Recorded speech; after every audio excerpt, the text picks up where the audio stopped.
Hello student, welcome back to my channel CHS Mathematics. I am going to tell about class 10th mathematics chapter number 5.1. So very important for exam view.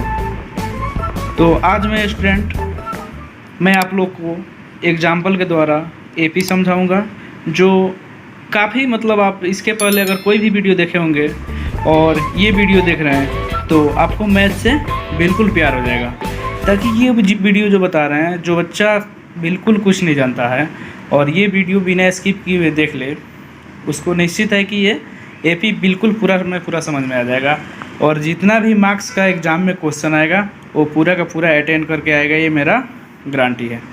चलिए मैं start करता हूँ example के साथ। जैसे कि introduction of AP, आज मैं एपी का इंट्रोडक्शन बता रहा हूँ, जिसको हिंदी में बोला जाता है समानांतर श्रेणी। ठीक है, एपी को समानांतर श्रेणी। अब समानांतर श्रेणी का मतलब सबसे पहले आप लोग समझ लीजिए, समानांतर श्रेणी जो डिफरेंट पदों का जो डिफरेंस आता है, समानांतर आता है, वो बिल्कुल समान होना चाहिए, जिसको हम लोग एपी बोलते हैं। जैसे कि देखिए 2, 4, 6, 8, 10, इसमें कितना जुट रहा है। 2 में 2 जुटा तो 4 हो गया, 4 में 2 जुटा 6 हो गया, 6 में 2 जुटा 8 हो गया, 8 में 2 जुटा 10 हो गया। ठीक है, यानी कि इसमें 4 में से जब 2 घटेगा तो कितना बचेगा? 2। ठीक है, 6 में से 4 माइनस होगा तो 2 बचेगा, 8 में से 6 माइनस होगा तो 2 बचेगा। यानी कि 2-3 पदों का डिफरेंस क्या आ रहा है? बिल्कुल सेम आ रहा है। तो ये एपी है। एपी चेक करने का तरीका यही होता है। मैं आगे आप लोगों को फिर से मैं एक बार फिर बताऊंगा। जैसे कि देखिए ये 8 में 8 जोड़ दिया गया 16, फिर 8 जोड़ दिया गया तो 24, फिर 8 जोड़ दिया गया तो 32, फिर 8 जोड़ दिया गया तो 40। यानी कि इसका भी डिफरेंस सेम है। तो क्या है? ये भी एपी कहलाएगा। ठीक है, एपी सबसे पहले चेक करने का मतलब ये होता है कि उसका आप लोग डिफरेंस निकाल करके देख लीजिएगा। अगर सेम आ रहा है डिफरेंस तो एपी है, यदि सेम नहीं आ रहा है तो एपी नहीं है। इसको एक बार देख लीजिए। 2 में कितना जोड़ेंगे कि 6 आएगा तो 4, 6 में कितना जोड़ रहे हैं? ये 18 है तो 2। तो एक जगह तो 4 जोड़ रहे थे और एक जगह 2, यही हमको दिक्कत हो गया। ठीक है, क्योंकि यहाँ पर डिफरेंस क्या है? बिल्कुल सेम नहीं है, तो ये एपी नहीं है। ठीक है, चलिए मैं एग्जाम्पल के द्वारा आप लोगों को समझाता हूँ। एपी का पहचान यानी कि आइडेंटिफाई ऑफ एपी। सर्वांतर का हिंदी इंग्लिश होता है डिफरेंस, जिसको हम डी से डिनोट करते हैं। ठीक है, जैसे कि ये एक एग्जाम्पल दे दिया गया आप लोगों के सामने। 2, 4, 6, 8, 10, 2, 4, 6, 8, 10।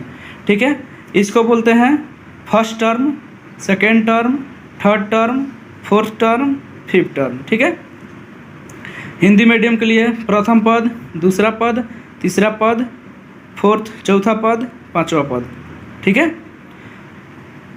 जैसे कि मैं बता दूं, अभी कुछ देर पहले मैं आप लोगों को बताया हूं कि एपी चेक करने का फार्मूला एक होता है, जो है आप लोगों के सामने। D1 बराबर होता है A2 माइनस A1। जैसे कि अपना डिफरेंस फर्स्ट देखना है, यानी कि फर्स्ट डिफरेंस क्या है? फर्स्ट डिफरेंस का फार्मूला होता है A2 माइनस A1। तो A2 अपना क्या दिया है? 4, और A1 क्या दिया है? 2। तो A2 क्या दिया है? 4, और A1 क्या दिया है? 2। तो जब 4 में से 2 घटेगा तो कितना बचेगा? 2। ठीक है, चलिए D1 तो मालूम चल गया कि 2 आया है। अब चलिए दूसरा डिफरेंस निकाल कर देखेंगे। तो ये पहल का डिफरेंस तो A2 माइनस A1 हो गया, दूसरा डिफरेंस क्या हो गया? A3 minus A2। तो यहाँ पर D2 का फार्मूला देखिए क्या होता है? A3 minus A2। ठीक है, ये डिफरेंस कैसे निकालेंगे? जैसे हमको D1 निकालना है ना, तो D1 निकालना है तो सिर्फ 2 में से 1 घटा दिया जाएगा। जैसे अब D2 निकालना है तो 3 में से 2 घटाया जाएगा। D4 निकालना है, ठीक, देखिए यहाँ पर D4 निकालना है तो 5 में से 4 घटा दिया जाएगा। कोई भी अगर डिफरेंस कह दे निकालने के लिए, 3 कह दे, चाहे 4 कह दे, चाहे 2 कह दे, ये तो अपने मन से निकाला जाता है। 2-3 डिफरेंस निकाल कर देखा जाता है कि ये एपी है कि नहीं है। ठीक है, खुद से। तो अगर हमको A2 निकालना होगा तो 3 वाले में से 2 वाले को घटा देंगे। ठीक है, अगर A3 निकालना होगा तो देख लेंगे 4 वाले कहाँ है, 4 में से 3 वाले को घटा देंगे। वैसे ही यहाँ पर हुआ है, D2 निकालना है तो क्या करेंगे? 3 वाले में से 2 को घटा देंगे। तो A3 माइनस A2, तो जब 4 में से 6 में से जब 4 जाएगा माइनस होगा, तो 6 में से 4 माइनस होगा तो कितना बचेगा 2। तो D1 भी अपना 2 आया है, D2 भी अपना 2 आ गया। एक दो और निकाल लेते हैं। D3 निकालने का फॉर्मूला क्या बताए थे, A4 माइनस A3, ठीक है। तो A4 कितना दिया है 8 और A3 कितना दिया है 6। तो देखिए यहाँ पर A4 माइनस A3, 8 में से 6 जाएगा तो कितना बचेगा 2। इधर देखिए इसका भी मान 2 आया, इसका भी मान 2 आया, इसका भी मान 2 आया। अब D4 चेक करेंगे, ठीक है, डिफरेंस 4। तो उसका फॉर्मूला क्या होता है, जैसे 4 कह दिया तो सीधे 5 में से 4 घटाएंगे, ठीक है। तो A5 माइनस A4, तो A5 कितना दिया है 10 और A4 कितना दिया है 8। तो A5 कितना दिया है 10 और A4 कितना दिया है 8। जब 10 में से 8 गया तो 2। यहाँ पर थोड़ा सा ध्यान दीजिएगा, D1, D2, D3, D4 यानी कि चारों का डिफरेंस ये आपस में क्या है, एक समान है। तो हम आप लोगों को क्या बताए हैं, AP चेक करने का मेन फार्मूला यही होता है, जब सबका डिफरेंस कम से कम 3 पद निकालते हैं, तीनों का यदि डिफरेंस सेम आ जाए तो वो क्या कहलाएगा, AP कहलाएगा। अन्यथा वो जब डिफरेंस अगर सेम नहीं आए तो AP नहीं होगा, ठीक है। जैसे कि एक और एग्जांपल मैं आप लोगों को दे दूं, ये 2, 6, 8, 13, 18, ये मुझे हिंदी और इंग्लिश बोलने का मेन मकसद ये है कि इसमें CBSE प्लस BSE भी दोनों हैं, ठीक है। तो BSE वाले तो समझ जा रहे होंगे और CBSE वाले को बताना पड़ता है। तो देखिएगा यहाँ पे थोड़ा सा, जैसे D1 का मैं फार्मूला क्या बताया था, A2 माइनस A1, मतलब ये एग्जाम्पल दे दिया दूसरा। तो फिर हम वैसा ही ना चेक करेंगे, D2 minus D1, D3 minus D2, D4 minus D3, यानी कि आगे वाले में से पीछे वाले को घटा करके उसका डिफरेंस देखते हैं कि सेम आ रहा है कि नहीं आ रहा है, ठीक है। सबसे मेन चीज़ समझने की ये चीज़ है कि देख लेंगे कि आगे वाले में से पीछे वाले घटा देते हैं। सबसे पहले ये चीज़ आप लोग को आना चाहिए कि ये क्या है, A1 है, प्रथम term, first term, second term, third term, fourth term और ये फिफ्थ टर्म। तो क्या करेंगे, जब भी हमको डिफरेंस निकालना होगा तो आगे वाले में से पीछे वाले को घटा देंगे। तो आगे वाला ही क्या है, सेकेंड टर्म है, तो सेकेंड टर्म में से फर्स्ट टर्म को माइनस कर देंगे। तो देखिए यहाँ पर D1 का मतलब क्या होता है कि A2 माइनस A1, तो A2 बराबर दिया है 6 और A1 बराबर दिया है 2, तो 6 में से 2 माइनस होगा तो कितना बचेगा 4। वैसे ही हम क्या करेंगे, डिफरेंस, दूसरा डिफरेंस देखेंगे। तो D2 का मतलब तीसरे का टर्म में से दूसरे का टर्म को घटा देंगे, ठीक है। तो A3 माइनस A2, तो जब A3 में से A2 घटाएंगे तो A3 दिया है 8, A2 दिया है 6, जब 8 में से 6 जाएगा तो ये बचेगा 2, ठीक है। एक और टर्म निकालेंगे तीसरा, तो तीसरा टर्म निकालने का फॉर्मूला क्या होता है, A4 माइनस A3, तो A4 बराबर, A4 कितना दिया है, इसी को A4 बोलते हैं, तो 13 और A3 8, तो 13 में से 8 जाएगा तो 5। हमको आगे बढ़ने का कोई आवश्यकता ही नहीं है, ठीक है, क्योंकि कम से कम हम 3 अंक निकाल करके मालूम कर सकते हैं कि AP है कि नहीं है। तो देखिए जब हम 3 अंक निकाले तो फर्स्ट का डिफरेंस 4, सेकेंड का 2, फिर थर्ड का 5, ये क्या है, आपस में तीनों समान नहीं है। तो ये क्या है, ये AP बिल्कुल अपना नहीं है। ऐसा ही हम अगला एग्जाम्पल देखते हैं। देखिए अब हम यहाँ पर चर्चा करेंगे nth term, number of term, जिसको हिंदी में बोला जाता है पदों की संख्या, ठीक है। तो सबसे पहले इसका फॉर्मूला होता है an बराबर, an को ही हम लोग nth टर्म बोलते हैं, ठीक है। ये देखिएगा बाद में आप लोगों को मिस्टेक ना हो, an को ही हम लोग nth टर्म बोलते हैं। an बराबर होता है a plus n minus 1 into D, ठीक है। इससे क्या है कि इस फार्मूला के सहायता से हम कोई भी टर्म निकाल सकते हैं, ठीक है।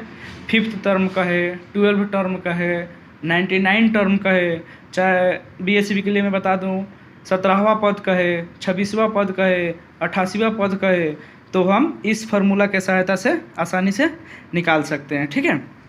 नोट में करके लिख लीजिएगा, last term equal to an। जैसे क्या होता है 2, 4, 6, 8, 10, तो जो लास्ट में टर्म जो पद आता है उसको हम an भी बोल सकते हैं, ठीक है, आप बोलते हैं। जैसे कि मैं बता दूं a बराबर क्या होता है, फर्स्ट टर्म, n बराबर क्या होता है, नंबर ऑफ टर्म, और डी बराबर क्या होता है, कॉमन डिफरेंस। ये एन निकालने के लिए हम लोग को क्या चीज़ का क्या चीज़ रहेगा तो एन निकल जाएगा। तो फर्स्ट टर्म मालूम होना चाहिए और नंबर ऑफ टर्म कौन सा नंबर निकालना है और कॉमन डिफरेंस डी मालूम होना चाहिए, तो हम कोई भी पद आराम से निकाल सकते हैं। ठीक है, जैसे देखिए ये टर्म जो है निकालने का 3 विधि है, 3 टाइप्स है। First types of calculate nth term, मतलब nth टर्म निकालने का 3 विधि है। हम लोग 3 टाइप से इसको निकाल सकते हैं कि nth टर्म कैसे निकालेंगे। जैसे कि मैं बता दूं, एग्जाम्पल में कह रहा है कि A10 का पद निकालना है, टर्म निकालना है। तो अभी क्या फार्मूला बताया गया था, a plus n minus 1 into D. ठीक है, तो देखिएगा a प्लस n यानी कि n बराबर क्या होता है, नंबर ऑफ टर्म। कौन सा नंबर ऑफ टर्म कह रहा है, 10। तो n के जगह पर 10 रख देंगे और -1 के जगह पर -1 और d के जगह पर डिफरेंस। तो डिफरेंस कुछ नहीं दिया है तो वैसे ही रह जाएगा। तो देखिए इसको सॉल्व कैसे करेंगे, a प्लस का प्लस, जब 10 में से 1 माइनस करेंगे तो कितना बचेगा 9, और ये इंटू में d है तो ये d ऐसे ही कैसे ही रह जाएगा। ठीक है, अगला देखिएगा A12 का रहा है। ठीक है, तो फिर फार्मूला क्या होता है, a plus n minus 1 into D. तो a बराबर a प्लस n बराबर नंबर ऑफ टर्म। तो कितना नंबर ऑफ टर्म कर रहा है, 12। तो नंबर ऑफ टर्म के जगह पर 12 दे देंगे -1 इंटू डी। तो a प्लस जब 12 में से -1 करेंगे तो 11 आई, और इंटू में d है तो ये d बच जाएगा। ठीक है, देखिए दूसरा टाइप्स हम कैसे निकाल सकते हैं nth term. Second types of calculate nth term. ठीक है, जैसे कि देखिए कह रहा है A18 प्लस 18वां पद निकालना है। ठीक है, 18वां पद निकालना है। तो जब यहाँ पर हम देखिए बार बार एक ही चीज़ देख रहे हैं कि यहाँ पर जब 12वां पद बोल रहा है निकालने के लिए, तो जब इसको निकाला जा रहा है तो एक इसका टर्म कम हो जा रहा है। यहाँ पर A12 कह रहा है तो A प्लस 11 डी आ जा रहा है। यहाँ पर A10 कह रहा है तो A प्लस 9 डी आ जा रहा है। ठीक है, तो ऐसा ही हम क्या करेंगे, यहाँ पर जब A18 कह रहा है 18वां पद निकालने के लिए, तो हम क्या करेंगे, यहाँ पर A प्लस 17 डी कर देंगे, कोई दिक्कत नहीं है। यहाँ पर 20 कह रहा है तो फिर एक कम कर देंगे, यहाँ पर 19 डी कर देंगे। यहाँ पर 26 कह रहा है तो यहाँ पर एक कम कर देंगे, प्लस 25 डी कर देंगे। इसमें कोई भारी बात थोड़ी है। यहाँ पर देखिए यहाँ पर 100वां पद कह रहा है। ठीक है, 100 नंबर ऑफ 100 कह रहा है यहाँ पे, तो a प्लस 99 डी, एक कम कर देना है बस। यहाँ पर कोई भी पद हो एक कम कर देना है, आसानी से निकल गया। अब ये 3 टाइप्स में आप लोगों को बता रहा हूँ, आप लोगों को जो आसान लगे। एक टाइप से यहाँ है, मैं आप लोगों को बता दूँ, थर्ड टाइप से कैलकुलेट nth टर्म। ठीक है, जिससे A8 हो गया। ठीक है, तो A7 तो हम लोग को मिला रहेगा पहले से, और उसमें डिफरेंस जोड़ देंगे तो A8 निकल जाएगा। फिर A12 है तो A11 प्लस D, A11 का मान अपना आया रहेगा, उसमें डिफरेंस सिर्फ जोड़ देंगे तो A12 निकल जाएगा। A20 तो A19 प्लस D, एक कम करके इसमें डिफरेंस जोड़ देना है। ये 12 है तो फिर इसमें कम करके इसमें डिफरेंस जोड़ देना है। ये 8 है तो इसमें कम करके इसमें एक डिफरेंस जोड़ देना है। तो ये 3 प्रकार से आप लोगों को मैं बता दिए। ठीक है, तो आप लोगों को जो इसमें से अच्छा लगे उसको आप लोग फॉलो कीजिएगा। अब स्टूडेंट मैं डायरेक्ट चैप्टर को स्टार्ट करता हूँ, आप लोगों को ज़्यादा मैं समय नहीं लूँगा।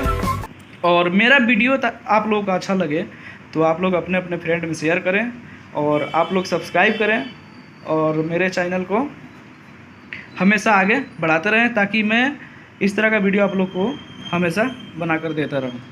चलिए मैं चैप्टर को स्टार्ट करता हूँ। देखिएगा स्टूडेंट, क्वेश्चन क्या कह रहा है the taxi fare after each kilometre when the fair is Rs15 for the first kilometre and Rs8 for each additional kilometre. देखिए क्या कह रहा है, प्रत्येक किलोमीटर का बाद का टैक्सी का किराया, जबकि प्रथम किलोमीटर के लिए किराया 15 है और प्रत्येक अतिरिक्त किलोमीटर के लिए किराया 8 रुपया है। ठीक है, जैसे क्वेश्चन सबसे पहले बहुत अच्छा से समझिएगा। मेन दिक्कत क्या होता है कि बच्चा क्वेश्चन अच्छा से नहीं समझता है, जो अच्छा से नहीं समझता है उसी को आगे बढ़ने में दिक्कत होता है। अगर जो फर्स्ट में क्वेश्चन अच्छा से समझ लिया उसको कहाँ दिक्कत होता है। क्वेश्चन का कहने का मतलब ये है कि जब कोई भी व्यक्ति जब सवारी करेगा, जब जर्नी अपना करेगा, तो फर्स्ट किलोमीटर जाएगा तो उसको 15 रुपया देना है, ठीक है। उसके बाद से जितना भी किलोमीटर जाएगा उसमें 8 रुपया प्लस करना है, यानी कि प्रथम किलोमीटर का ही 15 रुपया देना है। उसके बाद से 1 किलोमीटर का किराया कितना हो जा रहा है, 8 रुपया, ठीक है। तो जैसे कि मैं बता दूं कि गिवन कंडीशन अपना दिया है, दिया हुआ नियम, टैक्सी फेयर फॉर 1 किलोमीटर 15। जैसे कि टैक्सी का किराया जो है 1 किलोमीटर का 15 रुपया है, ठीक है। 15 रुपया देने के बाद आप जितना किलोमीटर आगे जाइएगा 8 रुपया ही देना है, 15 रुपया नहीं देना है, ठीक है। तो taxi fare for second kilometre, जब दूसरा किलोमीटर जाएंगे तो प्रथम किलोमीटर का तो किराया 15 रुपया है, लेकिन जब दूसरे का किलोमीटर का किराया 8 रुपया है, ठीक है। तो 15 8 कितना हो जाएगा, 23। जब वहीं हम 3 किलोमीटर जब जर्नी करेंगे तो 2 किलोमीटर का तो 23 रुपया लग गया है, फिर उसके बाद कितना लगेगा, 8। इसके आगे हम जितना भी किलोमीटर का जर्नी करेंगे उसमें 8 ही जुटते चल जाएगा, ठीक है। मात्र फर्स्ट किलोमीटर का किराया 15 रुपया रखा गया था, और उसके बाद से अतिरिक्त जितना भी हम आगे जाएंगे 8 रुपया प्रति किलोमीटर किराया के दर से हम उसको दे देंगे, ठीक है। क्वेश्चन यही अपना कह रहा था। तो जैसे कि मैं बता दूं, टैक्सी फेयर फॉर 4 किलोमीटर, जब ये 3 किलोमीटर तक का पैसा 31 रुपया हो रहा है रुपया, प्लस उसमें फिर हम 8 रुपया ऐड करेंगे तो ये हो जाएगा 39, ठीक है। अब देखिए मैं आप लोगों को बता दूं, 10 15, ये वाला 15 23 31 39 from an AP because every next term is 8 more than the proceeding terms. कहने का मतलब ये है कि प्रत्येक नेक्स्ट टर्म जो है उसमें 8 बढ़ते जा रहा है, उसमें ऐड होते जा रहा है, ठीक है। तो इसका मतलब ये हुआ कि जब हम इसका डिफरेंस निकालेंगे, D1 निकालेंगे, तो D1 निकालने का फॉर्मूला क्या आता है, D2 माइनस D1। तो जब 23 में 60 घटाएंगे तो 23 में से 15 घटाएंगे तो 8 बचेगा। फिर जब D2 निकालेंगे तो A3 माइनस A2 होता है, तो 31 में से 23 माइनस करेंगे तो 8 आएगा। यानी कि ये 4 टर्म्स है, 4 टर्म्स का डिफरेंस जो है बिल्कुल इक्वल है। तो यानी कि ये क्या है, ये अपना क्वेश्चन AP है। इसका आंसर यहीं तक हो गया। अगला क्वेश्चन अब हम देखते हैं। चलिए अगला क्वेश्चन देखते हैं। कह रहा है the amount of air present in a cylinder, ठीक है, when A vacuum pump remove 1/4 of the air remaining in the cylinder eight A time, ठीक है। इसका मतलब ये है कि इस बेलन में जो एयर उपस्थित है, अब इसमें कितना एयर उपस्थित है ये मुझे मालूम नहीं है, बट ये मैथ्स है। कोई भी चीज़ मालूम ना रहे तो उसको क्या करेंगे, हम मान करके बना लेंगे, बिल्कुल करेक्ट आएगा। देखिए क्वेश्चन में ये कह रहा है, क्वेश्चन समझिए कि ये बेलन में एयर फिल है पूरा। एक बार जब हम वैक्यूम पंप जो है पुश कर रहे हैं तो उसमें से एयर कितना रिमूव हो रहा है, 1/4, ठीक है। 1/4 एयर जो है रिमूव हो रहा है। तो वो जो है रिमूव करने के बाद उसमें एयर कितना बच रहा है ये हमें क्वेश्चन में कह रहा है कि आप बताइए, ठीक है। तो ये जैसे कि मान लीजिए ये अपना सिलेंडर हो गया, सिलेंडर हो गया। जब ये वैक्यूम पंप है, इसको जब एक बार दाबने पर 1/4 पार्ट जो इसका हवा है वो क्या हो रहा है, बाहर निकल रहा है, ठीक है। तो मुझे ये मालूम नहीं है कि इसमें हवा कितना है, तो क्या करेंगे, कोई भी चीज़ मालूम नहीं रहता है तो उसको क्या करते हैं, लेट मान लेते हैं। तो let quantity of air in cylinder, मतलब हवा का मात्रा को इसमें मान लिया गया है ए बराबर 1, ठीक है, कि इसमें 1 हवा है, ठीक है। अकॉर्डिंग टू क्वेश्चन, प्रश्नानुसार कहा जा रहा है कि A2 बराबर यानी कि मान लीजिए इसमें हवा 1 है, तो एक बार पंप करने पर कितना हवा निकल रहा है, 1/4 भाग। तो हम 1 में से ही ना 1/4 भाग बाहर हवा निकालेंगे। जब हम एक हवा मान लिए ये पूरा सिलेंडर के अंदर, तो जब हम इसको एलसीएम करके बटा के घटाव करेंगे तो ये आ जाएगा 3/4, ठीक है। फिर देखिए ये A2 बराबर आ गया 3/4। तो फिर उसमें एयर कितना बचा, रिमूव एयर, हवा निकालेंगे 1/4। तो देखिएगा 3/4 ये जो है 3/4 इंटू 1/4, इसमें हवा कितना शेष है, तो 3/16। ठीक है, A3 बराबर होता है 3/16 माइनस के 3/4। ठीक है, 3/4 करेंगे, क्योंकि अब क्या है कि उतना एयर में से निकालने में से A2 एयर इतना बचा था 3/4। ठीक है, और शेष इतना था, तो 3/4 में से हम कितना घटाएंगे, यहाँ पर आया है 3/16।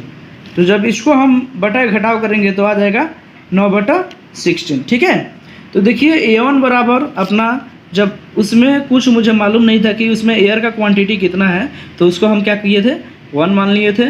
A2 अपना कितना आया था 3/4 और A3 कितना आ गया 9/16। देखिए अगला क्वेश्चन क्या कह रहा है, the cost of digging a well after every metre of digging when it cost Rs 150 for the first metre and rises by Rs 50 for each subsequent metre. देखिए क्या कह रहा है, प्रत्येक मीटर की खुदाई के बाद एक कुआं खोदने में आई लागत, जबकि प्रथम मीटर की खुदाई की लागत 150 है और बाद में प्रत्येक मीटर की खुदाई की लागत 50 रुपया बढ़ती जाती है। ये सेम की सेम फर्स्ट क्वेश्चन जो आप लोग को मैं बताया हूँ, सेम की सेम वैसे ही है। जैसे कि मान लीजिए ये कुआं है, ठीक है, जब ये प्रथम किलोमीटर खुदाई करेगा, इसमें से मिट्टी निकालेगा, तो उसका लागत जो है 150 रुपये ले रहा है। ठीक है, उसके बाद से जितना भी किलोमीटर आगे खोदेगा प्लस में उसमें 50 रुपया ऐड करते चले जाएगा। प्रथम खुदाई का जो लागत होगा वो मात्र 150 लेगा और उसके बाद 50 रुपया उसका प्रथम मीटर का खुदाई का लागत हो जाएगा। ठीक है, तो देखिए क्या होगा, 1 मीटर बराबर 150, 2 मीटर बराबर, प्रथम मीटर का तो 150 लिया, जब 2 मीटर का उसमें 50 ऐड कर देंगे तो ये हो जाएगा 200। जब 3 मीटर का कहेगा तो 2 मीटर का लागत 200 हो गया था, प्लस 3 मीटर 50 ऐड करना है तो ये हो जाएगा 250 रुपीज़। अब जब यहाँ पर 4 मीटर्स खुदाई होगा तो 3 मीटर्स की लागत कितना हो गई थी 250, फिर इसमें प्लस 50 ऐड कर देंगे तो ये हो जाएगा 300। ऐसा ही करके इसको बनाएंगे।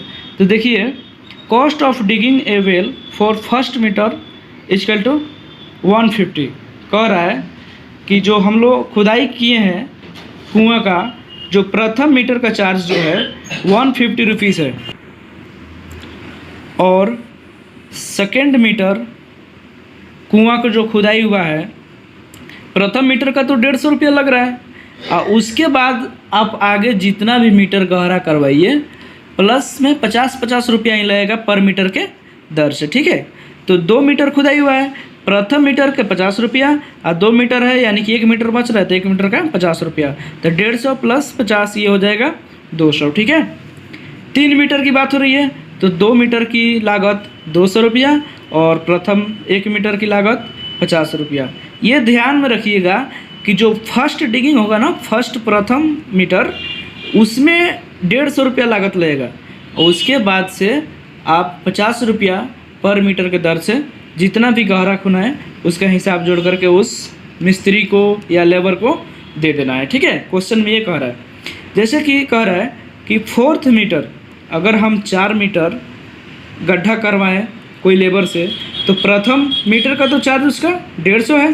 ठीक है, तो इस सब को देखिए यहाँ पर जब 3 मीटर का चार्ज 250 रुपये लिया था तो 4 मीटर का चार्ज कितना लगा, मात्र 50 रुपये इसमें बढ़ेगा।